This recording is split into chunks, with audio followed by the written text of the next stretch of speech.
Talk. Halo, Assalamualaikum. Selamat siang Sobat Tropmed dimanapun Anda berada. Selamat bergabung di podcast Tropmed Talk edisi hari ini. Kali ini kita akan membahas topik terkait air tercemar di Jogja. Apa tindakan kita? Semoga Sobat Tropmed semua dalam kondisi sehat walafiat, dan senang sekali saya Dr. Eta hari ini bisa membersamai Sobat Tropmed semua.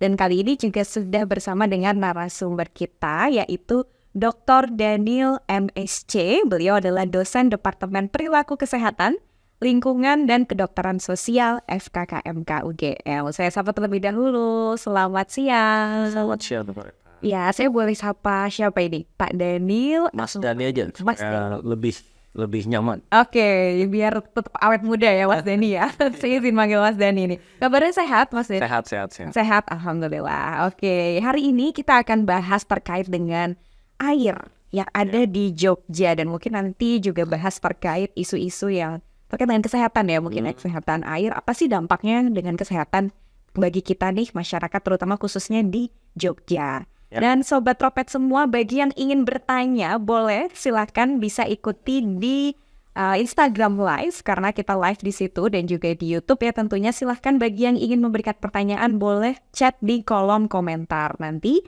tentunya akan kita bacakan pertanyaan-pertanyaan yang masuk. Nah, terkait dengan topik kita hari ini, jadi Mas Denny, kemarin kan baru saja ya Indonesia ini menjadi tuan rumah dari World Water Forum yang dilangsungkan di Bali ya di tahun 2024 ini. Jadi ini menjadi suatu topik yang hangat untuk dibicarakan terkait bagaimana sih kondisi kesehatan air ya, kondisi air itu sendiri di Indonesia, dan bagaimana kaitannya dengan kesehatan kita sebagai manusia yang tinggal di Indonesia, khususnya di Jogja kali ini. Nah, mungkin Mas Dadi boleh berbagi kemarin dari WWF 2024 ini. Memang sebenarnya kan tidak cukup gamblang ya membahas isu kesehatan. Tapi sebenarnya apa sih yang dibahas di forum tersebut? Boleh dong di-sharing Mas Denny. Ya, jadi buat saya ini baru pertama kali kemarin terlibat di WWF ya. Karena WWF itu sekitar 3-4 tahun sekali kalau saya tidak salah gitu ya. Dan kalau bisa dibilang cerita dikit sebelum kita masuk ke pertanyaan itu. Jadi backgroundnya memang WWF ini dari pengamatan saya ini sedikit berbeda dengan scientific conference. Oke. Jadi kalau misalkan kita scientific conference, biasanya kita ada penelitian terbaru disampaikan di setiap sesi dan sebagainya. Nah, ini memang kita ada beberapa sesi di sana, tapi memang yang paling sesi yang paling yang paling hot lah di sana adalah seputar diplomasi air. Saya sebutnya seputar diplomasi air. Diplomasi air. Apa ini? Jadi memang ada banyak menteri-menteri yang datang, lalu kemudian dari berbagai negara, saya lupa detailnya berapa belas menteri, mungkin berapa belas negara yang datang, termasuk ada Perdana Menteri dan Presiden juga yang datang juga, dan mereka menyampaikan kurang lebih tantangan di negara mereka seperti apa, proyeksi ke depan seperti apa, dan sebagainya gitu. Dan juga memang kalau tadi masuk ke kenapa kesehatan kurang dibahas di sana, karena memang menurut pengamatan saya memang banyak seputar diplomasi tadi. Jadi bagaimana ada kerjasama lintas negara, lalu kemudian bagaimana dalam tanda kutip dunia ini dibawa jadi sesuatu yang lebih baik dalam hal air, manajemennya dan sebagainya. Nah, jadi banyak memang ke arah situ. Lalu kemudian kalau dibilang apakah tidak menyentuh kesehatan sama sekali, sebenarnya ya dan tidak gitu ya. Jadi kalau kemarin pada waktu saya diundang ke sini, saya sempat lihat daftar karena sesinya sangat banyak. Jadi ada sesi high level sederhananya yang tadi menteri, pejabat, DPR, parlemen dan segala macam. Tetapi ada thematic session yang isinya memang presentasi banyak orang gitu ya. Itu cukup banyak, ada hampir ada 100-an sesi. Dan kemudian pada waktu saya diundang sini, saya coba lihat berapa sesi yang kira-kira berdekatan dengan kesehatan, kurang lebih ada 3-4. Jadi memang nggak banyak dari 100-an sesi itu. Jadi ada yang dibahas tetapi terbatas gitu.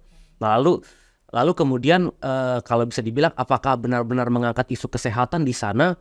Ya, walaupun ada 4-5 sesi berhubungan dengan kesehatan, tetapi kan kalau kita bilang suatu scientific conference itu, dari pengalaman saya, isu kesehatan akan diangkat kalau ada representasi dari WHO yang berbicara di situ.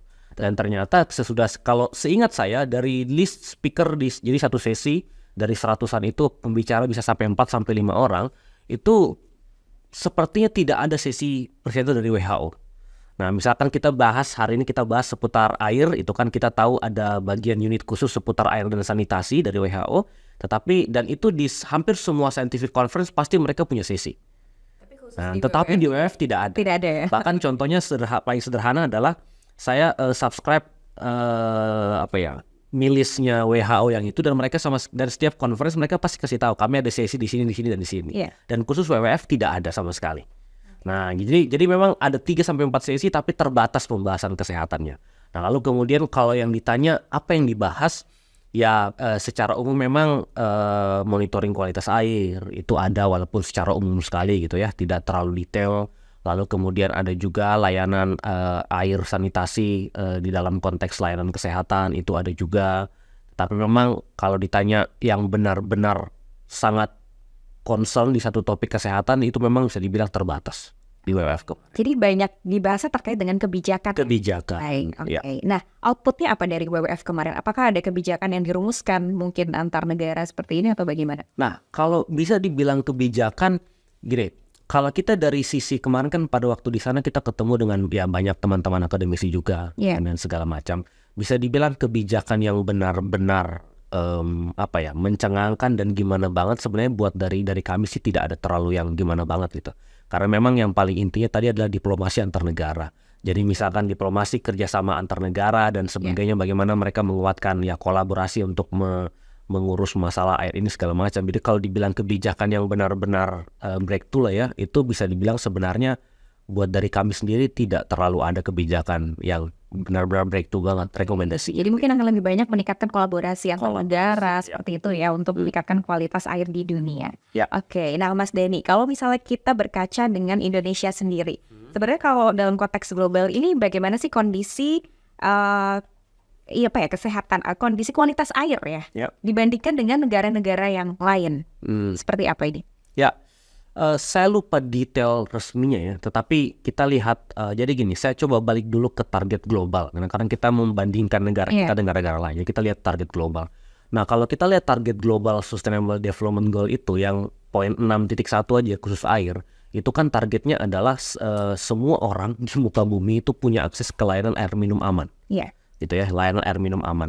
Nah, lalu kemudian kalau ditanya progresnya Indonesia seperti apa, nah nanti yang saya akan coba ini kan, tapi yang jelas kita tertinggal masih dari banyak negara. Nah, terutama kalau kita membandingkan dengan negara-negara high income countries lah misalnya gitu ya. Sekarang kita levelnya kalau nggak salah low middle income countries kalau nggak salah ya, atau saya lupa juga istilahnya gitu. Jadi kita masih banyak tertinggal memang. Nah, kalau tadi merujuk ke target Sustainable Development Goal tadi, itu memang adalah setiap orang memiliki akses air minum yang aman, lalu tersedia 24 jam, mudah diakses dan sebagainya, dan ramah dari kontaminasi tadi. Nah, sekarang kalau kita lihat aja dalam konteks Indonesia aja gitu ya, kita nggak usah dulu bicara data, tapi kalau kita lihat konteks sehari-hari dalam kita, apakah kualitas air kita aman gitu kan? Itu tantangan kita sebenarnya. Tantangannya, jadi kita ini sedikit melebar sedikit dari konteks itu ya. So, buat kami para peneliti di negara berkembang, target SDG terutama 6.1 itu memang cocok untuk negara developed countries lah sederhananya. Dimana dalam tanda kutip kita buka keran kita bisa langsung minum. Sedangkan sudah negara maju mereka punya seperti itu. Tetapi di konteks negara berkembang seperti Indonesia, kita akan tertatih-tatih untuk sampai ke situ. Nah, Indonesia kemarin Kementerian Kesehatan mereka melakukan survei di tahun 2020, studi kualitas air minum rumah tangga nasional. Itu akses air minum aman, jadi yang level paling tingginya itu cuma sekitar 11-12% secara nasional. Nah, sedangkan target pemerintah adalah 2024 itu 15%. Nah, kita masih belum tahu nih 2024 ini rentang dari 12 sampai ke 15 itu tercapai atau tidak, karena pemerintah sedang melakukan, Kementerian Kesehatan sedang melakukan namanya surveillance kualitas air minum nasional. Nah, itu hasilnya belum keluar. Harapannya keluar sehingga di akhir tahun kita tahu apakah kita sampai di target nasional atau tidak. Gitu ya. Tapi kalau kita bandingkan negara lain ya status kita 12%. Saya tidak hafal negara-negara lain, tetapi ya kalau kita hitung dengan high income yang jelas kita jauh tertinggal ya. kita jauh tertinggal, tetapi dengan middle income countries lain, negara-negara tetangga, ya ada yang kita lebih baik, ada yang kita lebih buruk gitu. Jadi average ya mungkin kalau Iya, di kita skalanya sebutnya ya. average lah. Tapi Ya. kalau kita bandingkan dengan yang developed mungkin masih Jauh cukup sekali. tertinggal ya. Jauh sekali. Oke. Nah, kira-kira apa sih tantangan terbesar yang dihadapi Indonesia dalam akses Ya. air atau sanitasi yang bersih ini, Mas Denny? Kompleks ya, apa ya, sangat-sangat kompleks. Pertama gini, kita coba bandingkan negara kita dengan Singapura. Singapura tuh kalau kita buka keran kita bisa langsung minum. Iya. Jadi level safe air minum amannya tuh mungkin sudah hampir 100% lah Singapura. Atau Malaysia juga di atas kita. Saya lupa berapa persen mereka. Tapi Malaysia di atas kita. Tetapi kalau ditanya tantangan, kita nggak apple to apple bandingkan kita dengan mereka.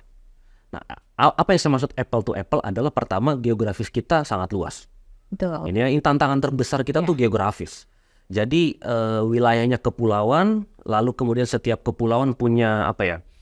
Punya tantangan masing-masing, punya kondisi sosial ekonomi yang berbeda-beda. Kita bandingkan Jawa aja dengan apa? Lainnya Papua, beda gitu Pulau Kalimantan ini udah berbeda status sosial ekonominya gitu kan.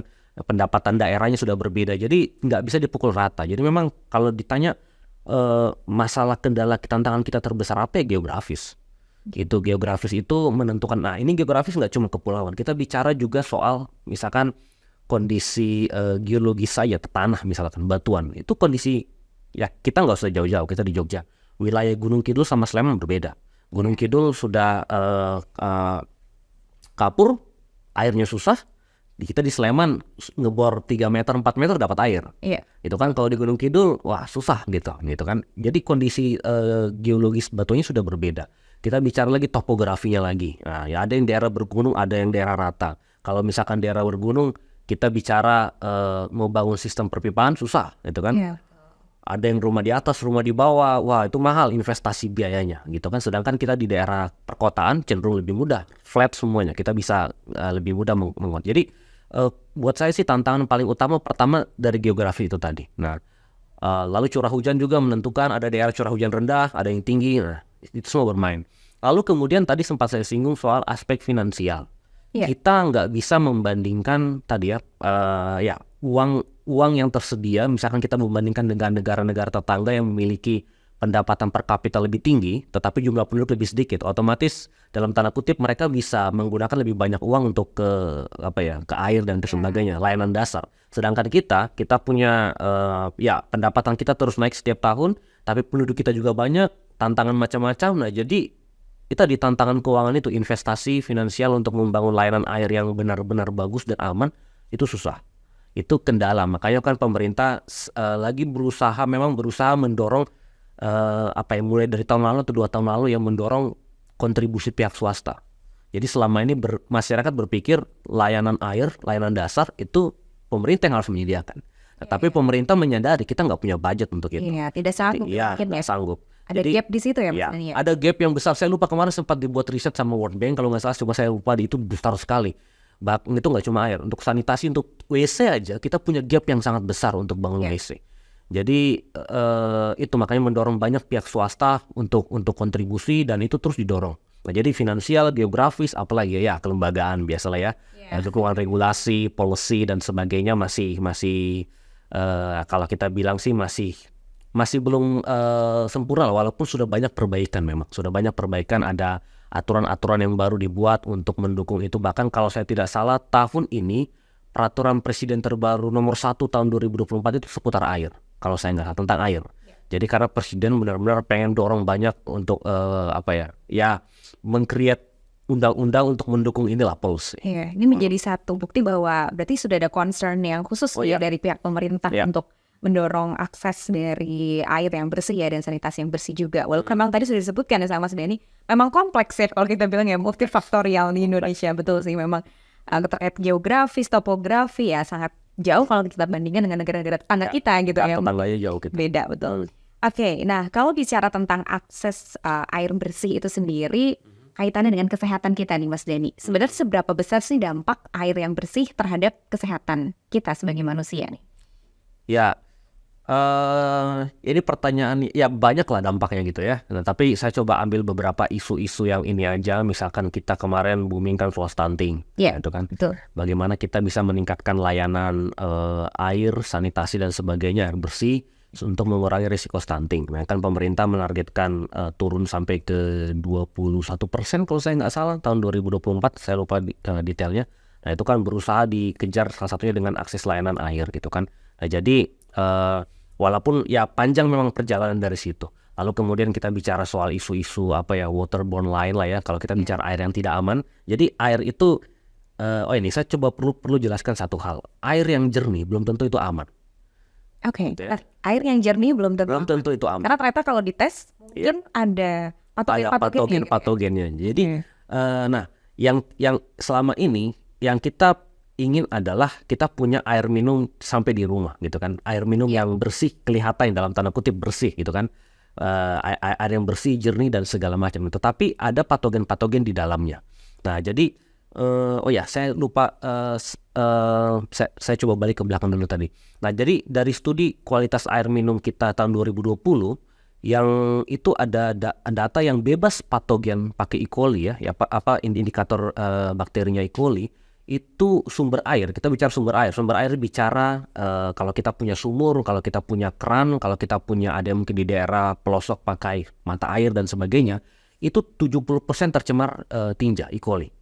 Itu faktor biologi aja. Kalau kita hitung-hitung faktor kimia, fisika dan segala macam, nah air minum aman yang benar-benar aman untuk kita itu cuma 11-12% seperti yang saya singgung tadi. Nah, jadi kita punya PR-nya banyak sekali. Nah, lalu kemudian dampaknya itu banyak. Jadi parameter biologi aja itu ada banyak penyakit yang berhubungan dengan patogen yang ada di situ gitu ya. Waterborne disease, diare, kolera dan segala macam gitu ya. Lalu kemudian kita juga bicara soal kalau kita bicara air, kita juga bicara soal bagaimana layanan airnya itu sendiri. Iya. Karena ada daerah-daerah yang pelosok mereka susah air, mereka tidak bisa berperilaku higienis. Nah, kalau tidak Hubungan pasti ya. hubungan. Jadi kalau tidak bisa berperilaku higienis ya ada gejala penyakit kulit mungkin, kebersihan ya segala sesuatu yang berhubungan dengan akses air. Nah, jadi tidak cuma aksesnya, tidak cuma kualitasnya tapi aksesnya juga. Itu juga bisa berdampak juga terhadap kesehatan. Jadi sebenarnya dampaknya banyak sekali sih ke kesehatan. Oke, nah kalau di Jogja sendiri nih, karena kita bicaranya nih Sobat Tropik mungkin kebanyakan di Jogja ya, walaupun nggak menutup juga dimanapun bisa menonton ya. Kira-kira kalau di Jogja sendiri bagaimana dampaknya? Karena kemarin ini saya lihat di berita ya, tahun lalu Dinas Lingkungan Hidup Kota Yogyakarta menyatakan seluruh air sumur di wilayah tersebut tercemar bakteri E. coli. Ya. Nah bahkan ada juga yang tercemar nitrat atau NO2. Bagaimana nih kalau misalnya konteksnya kita bicara tentang di Jogja ini sendiri Mas? Ya. Saya kemarin coba cari data ya di Jogja berapa, cuma saya nggak dapat jadi saya juga. Nah tapi kalau misalkan dibilang semua, kalau buat saya mungkin estimasi kan tadi nasional yang tercemar tinggi itu sekitar 70%. Jadi bisa saya bilang mungkin di Jogja sekitar 70-80%. Iya. Masih ada yang aman gitu ya. 2 dari 10 rumah masih punya akses air minum yang aman gitu, yang bebas dari E. coli gitu ya. Nah jadi kalau kondisi di Jogja sendiri ya kurang lebih seperti itu gitu ya. Cuma mungkin saya mau highlight satu hal yang menarik sebenarnya. Ada riset tahun 2017 kalau saya nggak salah ya, sudah lama memang itu dilakukan di Jogja dan memang mereka ini saya bicara ke konteks lain yaitu seputar air damiu, air isi ulang, air komersial ya, air isi ulang dan juga air kalau yang bermerek. Nah itu juga ternyata mereka menemukan 50% itu juga tercemar oleh E. coli. Gitu. Nah jadi kondisi di Jogja ya tidak cuma sumurnya saja yang tercemar, ya air yang sering kali kita pakai di perkotaan juga, air galon dan sebagainya itu juga tercemar. Tanpa kita sadari itu tercemar gitu. Itu kemarin, lalu kemudian kita coba lagi riset kemarin walaupun di daerah lain dan memang banyak ya itu air dami itu tercemar gitu. Jadi kondisinya ya tercemar dan kita perlu melakukan treatment atau apapun ya, intinya sederhananya jangan minum langsung dari situ. Kalau kita mengkonsumsi air sumur atau PDAM untuk sumber air minum kita, jadi bukan pakai galon. Nah, jadi jangan minum langsung. Jadi pastikan dimasak. Ya? Difilter atau dan sebagainya. Nah, mungkin saya ini minggu lalu ini saya baru teringat. Minggu lalu saya baru dari dari Cangkringan. Di Cangkringan itu ada sumber air PDAM Sleman. Ya, di sana. Nah, saya baru dari situ kemarin menemani satu profesor datang main ke situ. Kita main dan kemudian kita melihat sekilas bagaimana sebenarnya di sumber air itu kan. Jadi sepertinya Sleman tuh punya beberapa PDAM ya. Saya nggak hafal juga, tapi yang di situ itu sepertinya yang wilayahnya turun ke arah timur Sleman sepertinya. Ya timur atau ya ke arah timur sepertinya. Nah itu misalkan mereka pakai ada tiga sumur, dua sumur yang dibor, satu sumur dari lain, kemudian ternyata kandungan Fe-nya tinggi. Ini kita ya besi. Zat besi. Zat besi. Ini kita bicara di luar E. coli dan tadi ya nitrat. Nah jadi kandungan Fe-nya itu sudah tinggi. Lalu apa yang dilakukan di treatment di pengolahan itu? Ternyata tidak ada treatment sama sekali dilakukan. Gitu kan. Nah jadi walaupun saya kurang tahu data detailnya apakah memenuhi standar kesehatan atau tidak, tetapi feeling saya seperti memenuhi standar kesehatan masih, tetapi kandungannya masih cukup tinggi. Nah lalu kemudian kalau kita bicara patogen E. coli, ini air PDAM ya, apa yang dilakukan di sana? Nah kemudian PDAM melakukan klorinasi, tetapi klorinasi yang dilakukan menurut pengamatan saya tidak begitu efisien. Kenapa saya bilang tidak begitu? Tidak begitu efisien. Kenapa saya bilang tidak begitu efisien? Kalau kita bicara di negara maju, sederhananya gini lah. Kalau kita mau memberikan klorinasi itu kan harus ada batas standar tertentu berapa klorin yang kita berikan. Misalkan kita punya 1 galon air yang harus diberikan itu kandungannya berapa ke situ. Itu kan ada proporsionalnya. Nah, itu kemarin dari metode yang dilakukan di sana itu dilakukan secara manual. Jadi kita tidak tahu apakah dilakukan secara proporsional atau tidak. Jadi tidak terukur ya? Tidak terukur. Tidak bisa. Idealnya memang dengan otomatis. Pakai mesin. Tapi mungkin biayanya mahal. Jadi dilakukan, ditaruh di satu gentong, ditaruh klorin di situ, dibuka kecil, netes dan segala macam gitu ya. Walaupun pas saya cium ini masih bau klorin, masih pekat. Cuma kan kita nggak tahu di pertengahan jalan seperti apa gitu ya. Nah jadi itu konteks PDAM. Nah, belum lagi kalau kita bahas soal kebocoran pipa. Nah ini jadi kendala juga. Kalau sudah bocor, kontaminasi dari luar akan bisa masuk ke dalam, jadi itu kan mempengaruhi juga daerah-daerah yang dialiri itu. Jadi ya intinya adalah tadi, mau sumber apapun yang kita pakai di Jogja, besar kemungkinan memang tercemar. Oke, ini sebuah pertanyaan mencengangkan. Oke, jadi sebagian besar mungkin sebenarnya tercemar. Sebenarnya faktor apa ya yang bisa menyebabkan hal itu terjadi ini? Terutama kok E. coli ini cukup tinggi ya. Kira-kira kenapa nih Mas Denny? Sebenarnya E. coli itu sumbernya berasal dari feses manusia. Iya. Itu aja. Jadi sederhananya kalau nggak ada orang yang antara hewan atau manusia, kalau nggak ada yang dalam tanda kutip mengeluarkan itu, ya aman-aman aja. Tidak mungkin tapi masalahnya. Nah, jadi faktornya apa saja ya? Pertama bisa saja, misalkan kemarin contoh yang kemarin kami dari Sleman itu kelihatannya bersih, dia dari itu sumber air komunal pedesaan. Kelihatannya bersih lah ya di tengah, sedikit di tengah hutan, nggak terlalu berdekatan. Tapi kemudian pada waktu mereka tes E. coli-nya itu tinggi. Nah, kemudian pada waktu di trace back ke belakang, apa yang terjadi? Ternyata di atas itu ada hewan-hewan peliharaan. Oh, jadi berdekatan mungkin ya? Iya, berdekatan dan semuanya gitu kan. Nah, lalu kemudian akhirnya dilarang, oke jangan dekat-dekat sini, dan itu E. coli-nya bisa sedikit dikontrol lah gitu ya. Nah, jadi ya tadi pasti E. coli itu berasal dari feses, antara feses manusia atau feses hewan. Nah, tinggal gimana aja nih, dari mana. Nah, lalu kemudian kurang lebih sebenarnya seperti itu aja. Jadi kalau kita bisa proteksi tadi feses itu supaya tidak masuk ke badan air, ke badan air nih bicaranya tidak cuma sumber ya. Karena sumber di sini itu kan bisa saja daerah resapannya 1 kilo di atasnya. Atau 1 kilo sesudahnya, atau berkilo-kilo sesudahnya. Nah, jadi memang perlindungan badan air ini ya perlu dihindari lah dari kemungkinan tercemar dari feses manusia atau feses hewan tadi. Oke, itu kalau patogen ya, salah satunya E. coli yang tadi cukup tinggi ya. Kalau misalnya tadi zat-zat tertentu seperti yang tadi Mas Denny sebutkan, ternyata ditemukan ada zat Fe. Itu apa yang faktor yang bisa mempengaruhi? Kalau yang parameter kimia itu biasanya berasal memang dari struktur geologi batuan di sekitar itu sendiri. Nah, ini yang menarik. Makanya saya ini juga di yang tadi saya bilang di PDAM Sleman itu, dia punya 2 sumur yang berdekatan. Jaraknya cuma 10 meter mungkin. Satu Fe-nya tinggi, satu lagi enggak.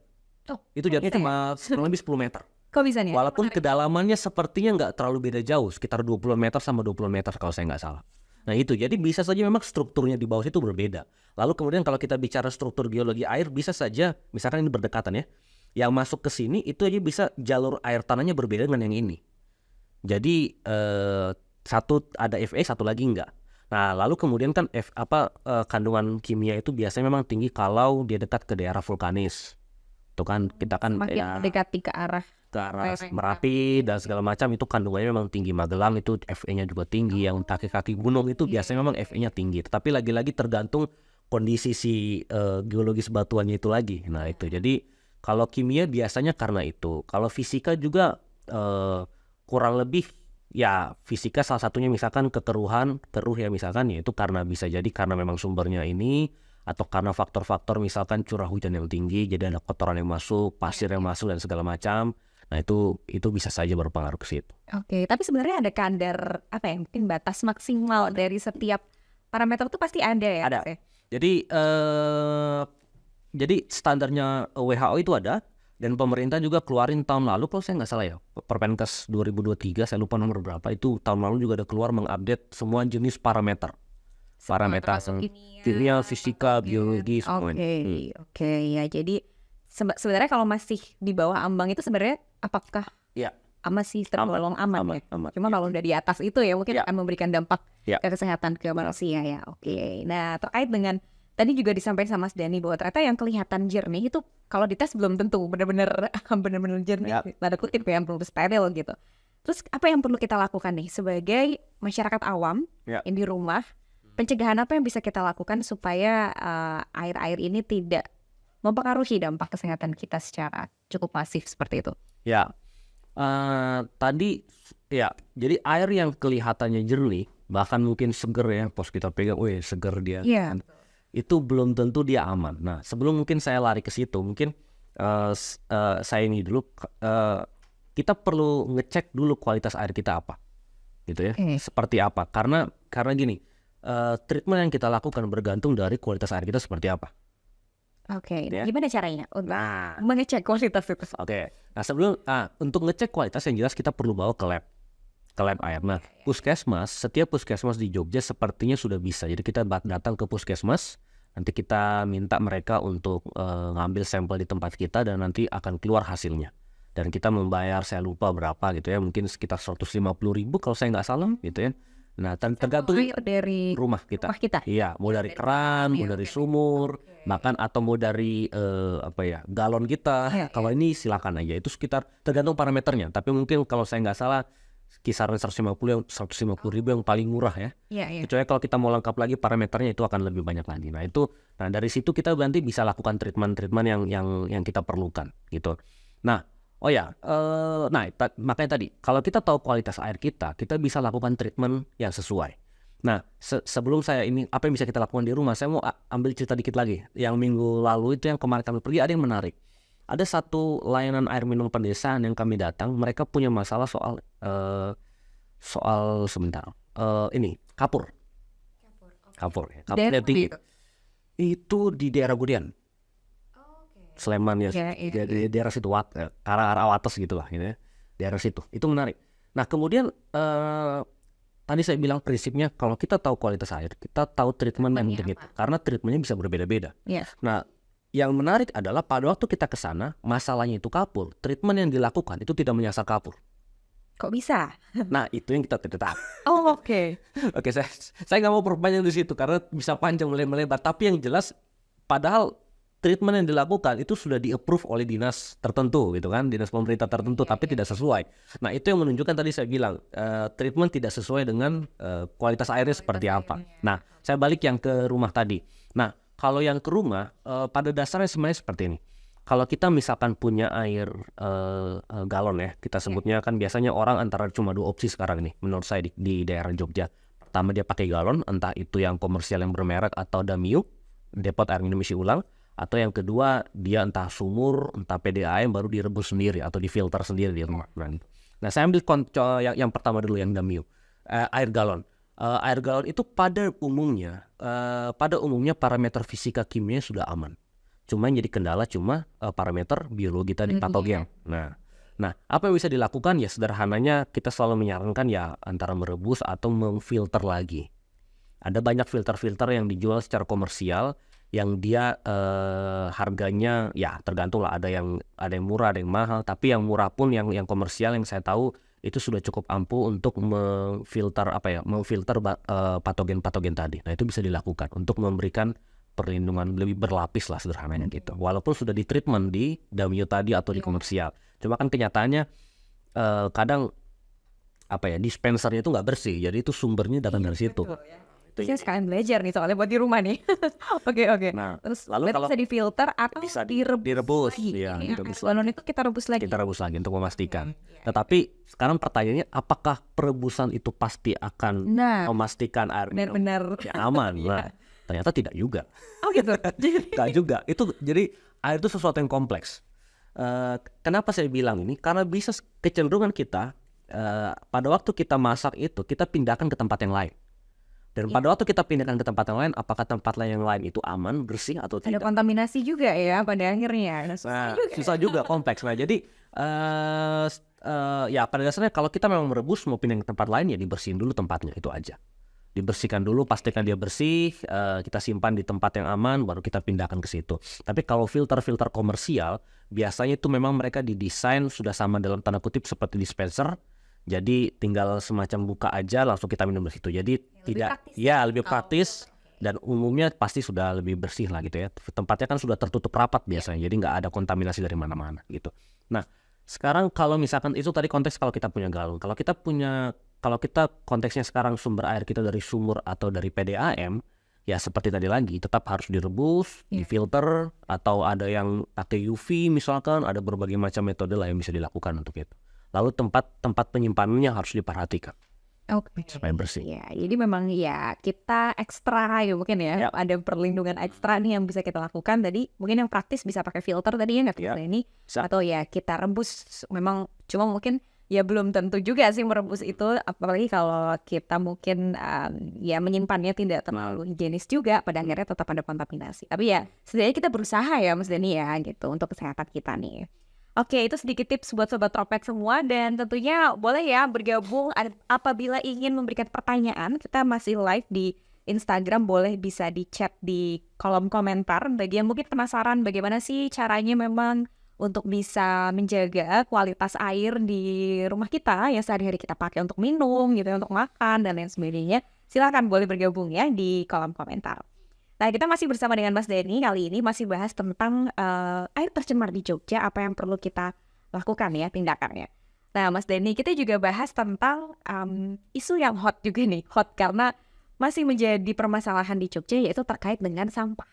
Ya, karena kita tahu tempat pembuangan akhir di Jogja ini ada sempat yang mengalami penutupan dan akhirnya harus dialihkan, dan ini menjadi problem karena masyarakat bingung harus membuang sampah kemana, pada akhirnya justru malah tidak terolah dengan baik.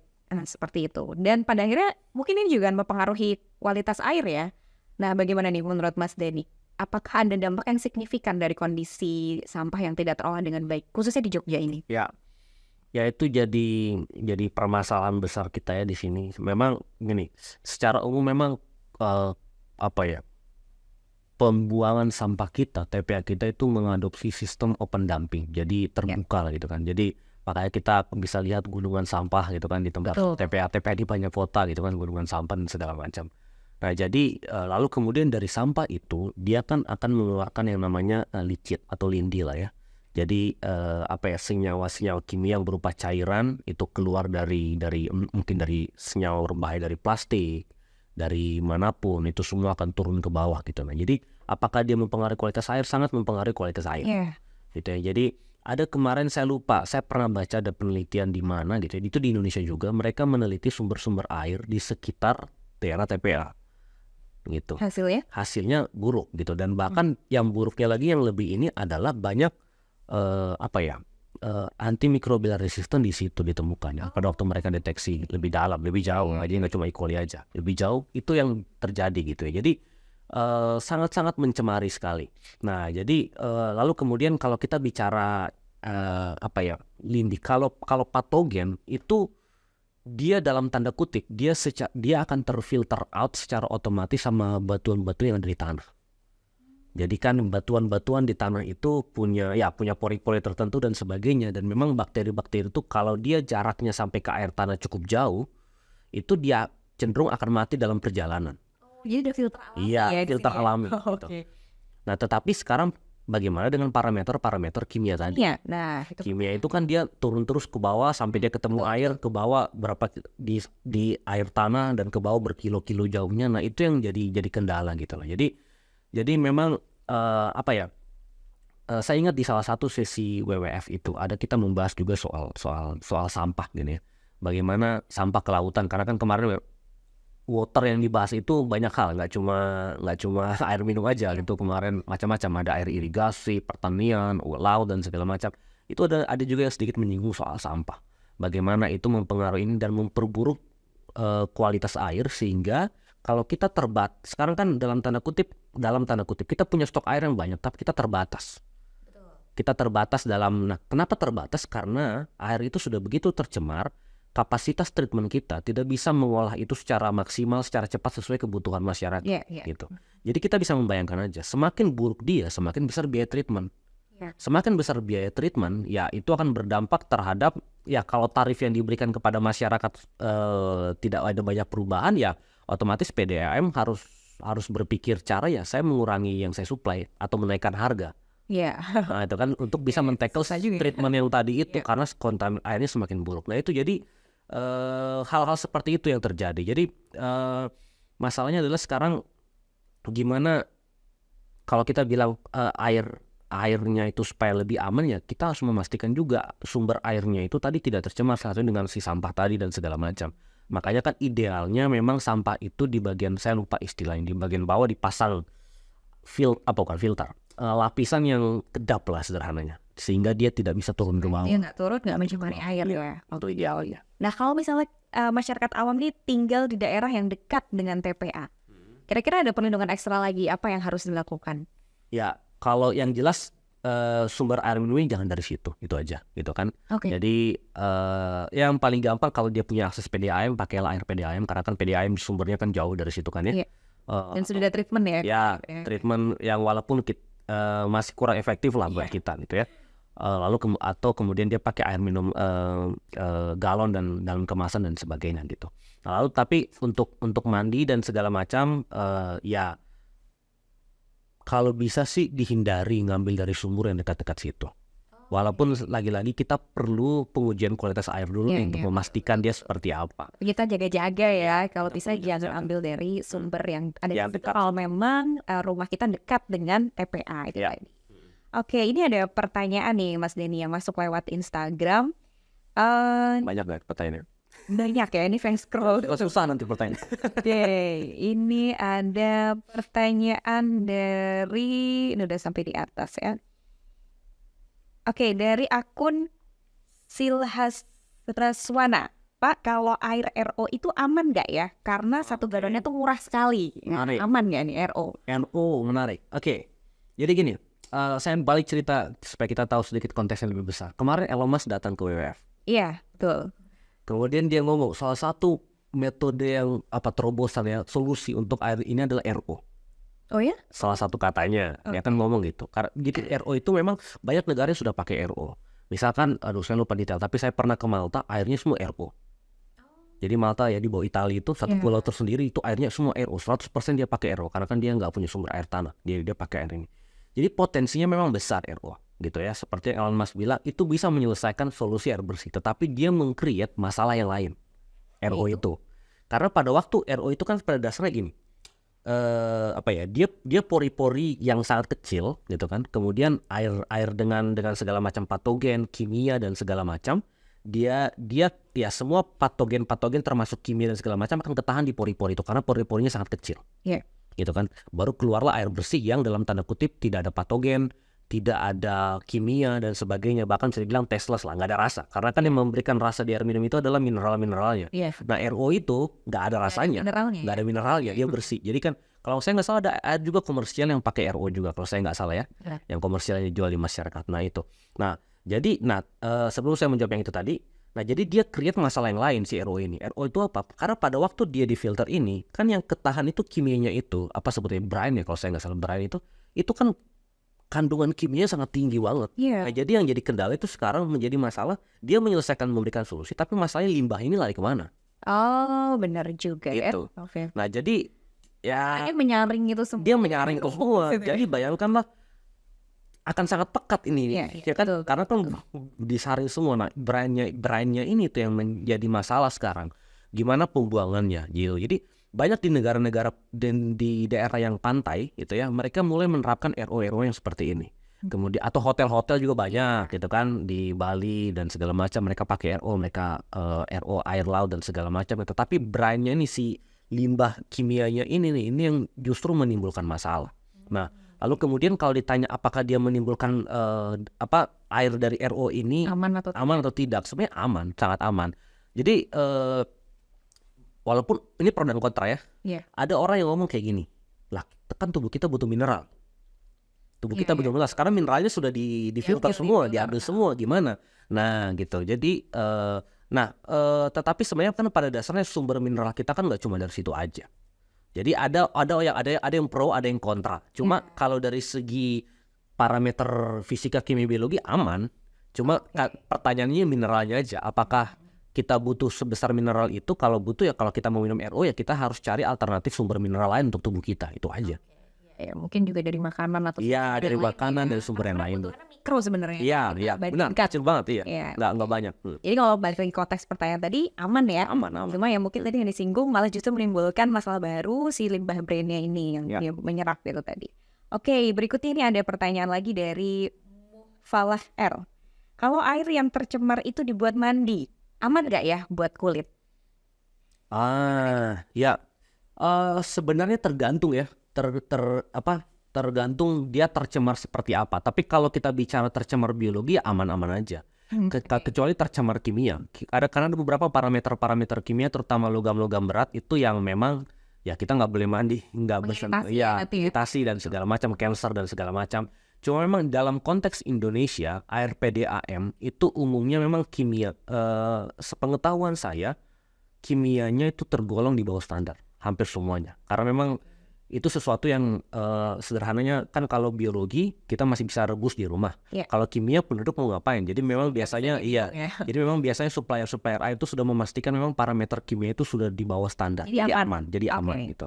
Nah, tapi tadi kan saya bilang ada daerah-daerah yang memang dia kandungan logam beratnya tinggi, daerah pertambangan dan segala macam itu ya hindari yang seperti itu. Nah, saya mau cerita dikit, ada satu yang menarik. Layanan air minum pedesaan itu kan berbeda dengan PDAM. PDAM kan di konteks perkotaan, ada yang pedesaan komunal, satu kampung, misalkan kayak gitu. Nah kemarin beberapa waktu lalu saya baru dari Jakarta, ini saya singgung sedikit, saya lari ke efek climate change gitu kan, perubahan. Ternyata perubahan iklim yang terjadi saya lupa di daerah mana, itu ternyata menaikkan kandungan logam berat di daerah tersebut, sampai melewati standar. Oke, Sampai ini ada melewati kaitan standar. dengan perubahan iklim. Perubahan iklim gitu. Menarik. Nah jadi ya kalau sudah kayak gitu ya kita ibaratnya kalau bisa jangan bersentuhan dengan itu lagi aja. Jangan kita pakai untuk mandi, untuk sikat gigi sekalipun karena kan tetap oral fekal kan ya ke mulut dan segala macam ya kita hindari yang kayak gitu. Oke, baik ya. Semoga tadi menjawab ya pertanyaan. Oke, yang berikutnya ada pertanyaan juga nih dari Dedi Setiawan. Kalau air hasil water treatment plant untuk konsumsi jangka panjang, apakah bakal punya efek samping? Sebenarnya tadi water treatment plant misalkan gini, tidak banyak kita di Indonesia ini kita punya water treatment plant yang memang sesuai. Bagus, benar-benar bagus tuh banyak, nggak banyak gitu kan karena investasi biayanya sangat mahal gitu untuk itu. Nah jadi pada dasarnya seperti yang saya bilang tadi, PDAM idealnya melakukan water treatment plant, punya treatment airnya sendiri gitu ya. Jadi tetapi yang seperti yang saya bilang entah dia tidak disinfeksinya tidak maksimal dan segala macam. Disinfeksi yang sering dipakai di Indonesia misalkan klorinasi. Ya. Tadi sudah saya ceritakan ya, saya nggak akan berani itu karena kan tidak menurut saya dosisnya aja tidak sesuai dengan kita tidak bisa berharap lah standar gitu kan. Dan juga isu-isu kebocoran, isu-isu kontaminasi dan segala macam gitu. Jadi kalau untuk jangka panjang sebenarnya ya tadi kalau mau dijadikan, kalau yang keluar dari wet water treatment plant water treatment plant kalau untuk kebutuhan domestik mandi dan segala macam itu nggak apa-apa, aman-aman aja. Gitu. Karena tadi seperti yang saya sudah bilang, mereka mengusahakan memang parameter kimianya itu sudah aman, kecuali biologi. Nah, makanya tadi saya bilang harus direbus, udah gitu aja. Jangan langsung minum dari situ. Oke, ya. Jadi sebenarnya ini bisa ya adalah solusi usaha yang bisa kita lakukan ya tadi. Oke, baik. Kita lihat lagi apakah masih ada pertanyaan. Sepertinya sudah terjawab semua ini di Instagram. Ya, oke, sudah semua ya kayak saya lihat.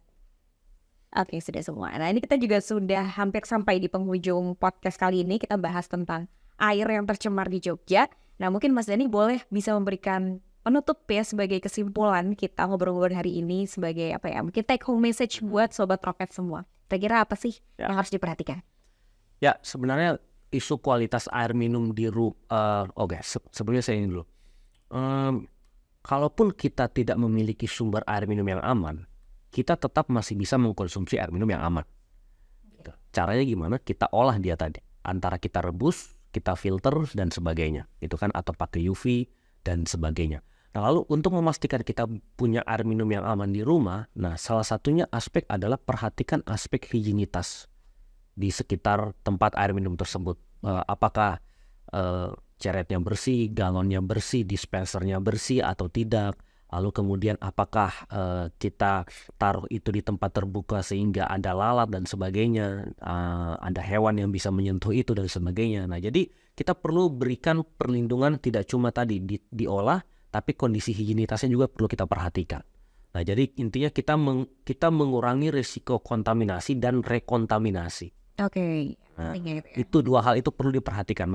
Dua hal itu makanya kita perlu berikan perlindungan berlapis. Kita lakukan treatment dengan benar, tapi kita juga perlu perhatikan kondisi higienitas di tempat penyimpanan air minum tersebut. Oke, baik. Semoga ini bisa menjadi pencerahan untuk kita semua apa yang harus kita lakukan kalau memang kita menemukan nih air di lingkungan kita yang biasa kita pakai sehari-hari mungkin tercemar. Nah, tadi sudah dikasih nih tips-tipsnya dari Mas Dhani dan juga beliau juga udah sharing apa aja sih yang ya kondisi-kondisi yang ditemukan, kemudian apa yang didapatkan dari WWF 2024 kemarin. Jadi seru banget ngobrol-ngobrol hari ini, namun sayang kita harus menutup obrolan di podcast Tropmek Talk kali ini. Jangan lupa seluruh Sobat Tropmek untuk tetap follow semua akun sosial media Center for Tropical Medicine ya, yaitu di Instagram @centertropmed, kemudian di TikTok @tropmeducation, kemudian jangan lupa untuk subscribe YouTube di Center for Tropical Medicine dan juga di Spotify Tropmed Talk, karena tentunya semua konten-konten akan kami bagikan di sosial media tersebut dan setiap event yang diselenggarakan oleh Center for Tropical Medicine juga akan di-share melalui media sosial itu tentunya. Kemudian terima kasih sekali Mas Dhani sudah bergabung hari ini dan sudah memberikan banyak insight untuk kita semua. Semoga bisa bermanfaat untuk Sobat Tropmek yang mendengar. Saya Dr. Eta pamit undur diri dan sampai jumpa di event podcast Tropmek Talk selanjutnya. Selamat siang.